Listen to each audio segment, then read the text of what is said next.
Good morning student. Standard 12th English medium subject SPNCC chapter 2 part number 2 transfer and transmission of share. इससे पहले हमने circumstances देखा था transmission of share के। अब ट्रांसमिशन ऑफ शेयर के प्रोसीजर देखते हैं कि प्रोसीजर कौन कौन से हैं।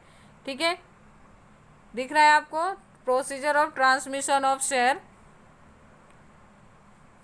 तो चलो स्टार्ट करते हैं। Information to the company. Okay, transmission of share के लिए कौन कौन सी इंफॉर्मेशन जनरली कंपनी के पास होने चाहिए।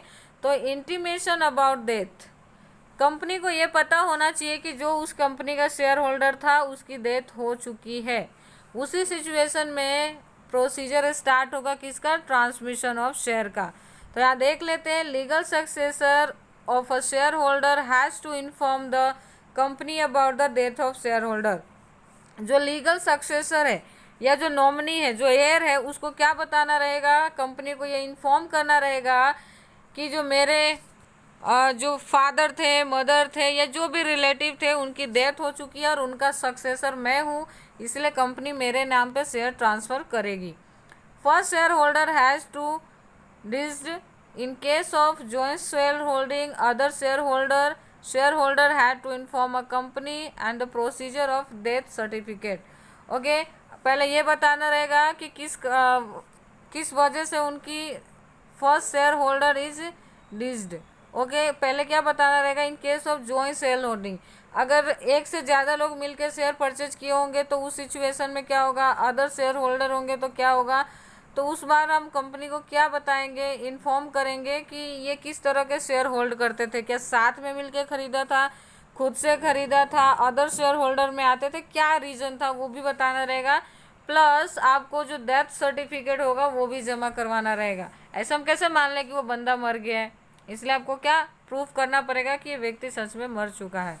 सेकेंड आएगा इंटीमेशन अबाउट इंसॉल्वेंसी। अगर मान लो कि ये दिवालिया हो गया तो इस बात की भी पता कंपनी को होना चाहिए कि मेरे कंपनी का शेयर परचेज करने वाला मेरा शेयर होल्डर दिवालिया हो चुका है, तो अब उसके नाम पे जो शेयर है वो कहाँ जाएंगे।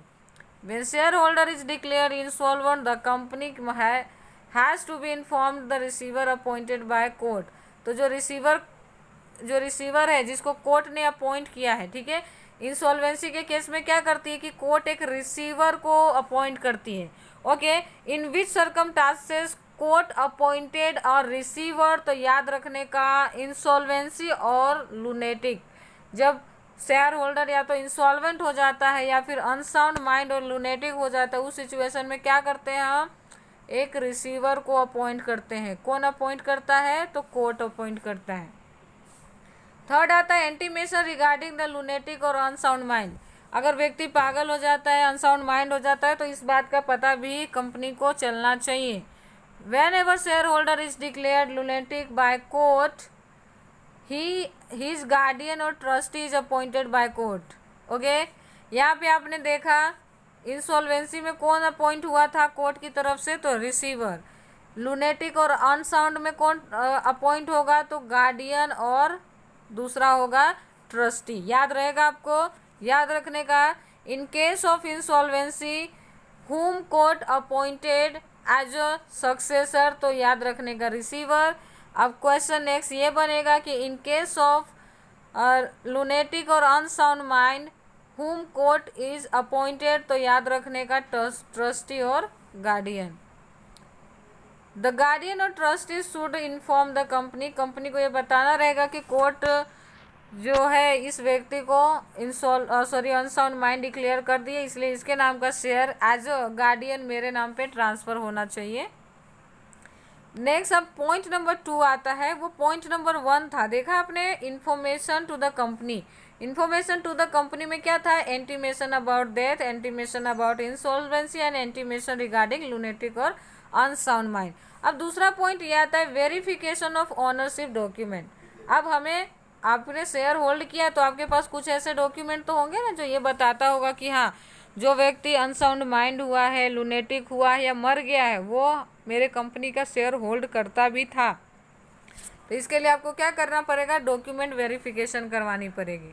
तो चलो देख लेते हैं क्या दिया है। Whenever the company is informed about death, insolvency, lunatic or all legal document and authenticity have to verify by the company. Death के, इंसॉल्वेंसी या लुनेटी के सिचुएशन में कंपनी वो सारे डॉक्यूमेंट चेक करती है जो ये प्रूव करता है कि ये रीजन सही है। थर्ड क्या होता है, थर्ड क्या होता है, तो थर्ड देख लेते हैं। Notice issued by company to representative. अब रिप्रेजेंटेटिव को क्या करेगी कंपनी, नोटिस करेगी, मतलब किसी के मरने, सपोज कि मेरे नाम पे शेयर मैं होल्ड कर रही थी और मैं किसी रीजन से मर गई, तो मेरा जो सक्सेसर होगा वो मेरा रिप्रेजेंटेटिव भी होगा, तो उसको अब कंपनी क्या करेगी कि नोटिस इशू करेगी। If company is satisfied with the document, जो डॉक्यूमेंट एज अ रिप्रेजेंटेटिव आपने कंपनी को जमा कराया था, अगर वो उससे सेटिस्फाई होता है, उसको लगता है कि हाँ ये जो रीजन भाई ने दिया है ये सही है, तो वो क्या करेगा, authority letter, verdict of court received from the receiver, trustee और legal heir issue to the notice of representative.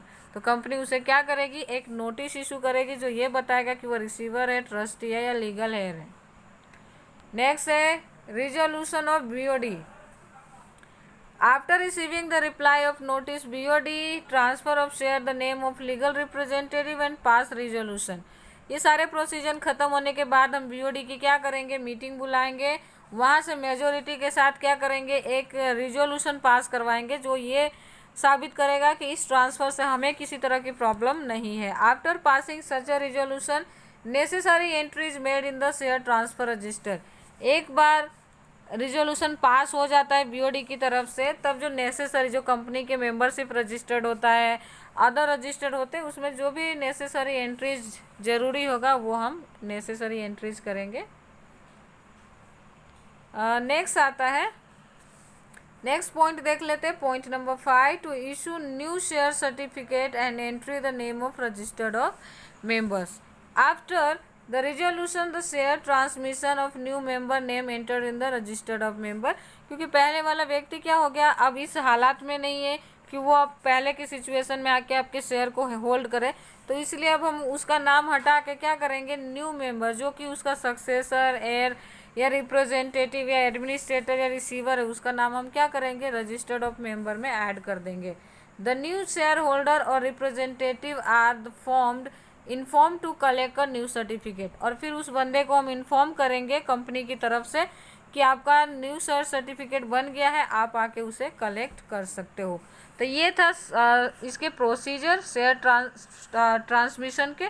तो देखते हैं कि यहाँ पे फिर से एक बार मैं आपको बता दूं कि कौन से सिचुएशन पहले हम क्या करेंगे, इन्फॉर्म कंपनी को करेंगे, कौन से 3 सिचुएशन में, तो डेथ, इंसॉल्वेंसी एंड लुनेटिक।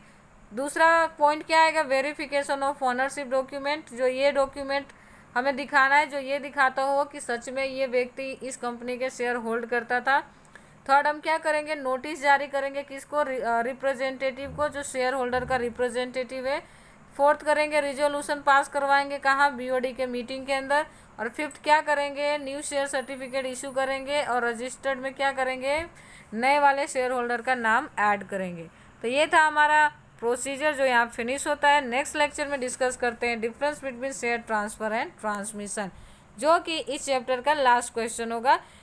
एक और बात आपको याद रखना है कि आपको जब चैप्टर फिनिश होगा ना, चैप्टर फिनिश होने के जो लास्ट हमारा लेक्चर होगा उसी लेक्चर के साथ आपको पीडीएफ भेजे जाएंगे।